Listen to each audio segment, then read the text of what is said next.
Une démarche à la mongole, un jeu d'acteur singulier et un talent de danseur chorégraphe, Mouta Penda ne nous fera malheureusement plus rire. Révélé au grand public par Fingon Tralala, il s'est imposé comme l'un des acteurs les plus marquants de cette troupe humoristique.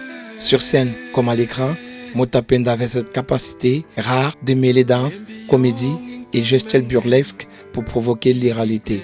Par son style atypique et son énergie communicative, il savait toujours trouver l'ingrédient nécessaire pour arracher un sourire au public. Il y a quelque temps, l'artiste avait déjà traversé une période difficile après une première chute qui avait nécessité un appel à l'aide pour prise des charges médicales. Grâce au soutien de nombreuses personnes sensibles à sa situation, il avait pu retrouver la santé, laissant croire que le pire était désormais derrière lui. Mais le destin en a décidé autrement. Victime d'une nouvelle rechute, il a été admis à l'hôpital des districts de la cité des Palmiers à Douala, où il a finalement rendu l'âme.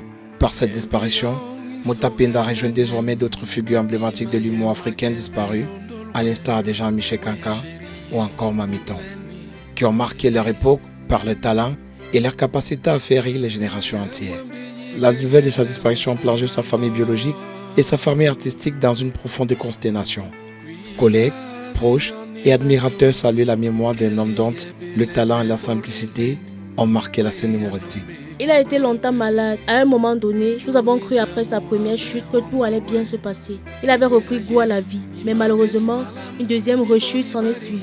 Nous avons tout fait, mais Dieu a décidé autrement. Avec le départ de Mouta Penda, c'est une voix singulière de l'humour qui s'éteint. Mais les éclats de rire qu'il a offerts au public resteront gravés dans les mémoires.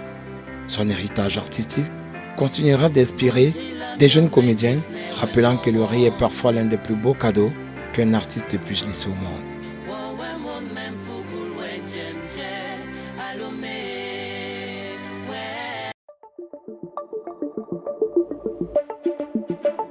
Le Messager Télévision, à l'écoute du peuple.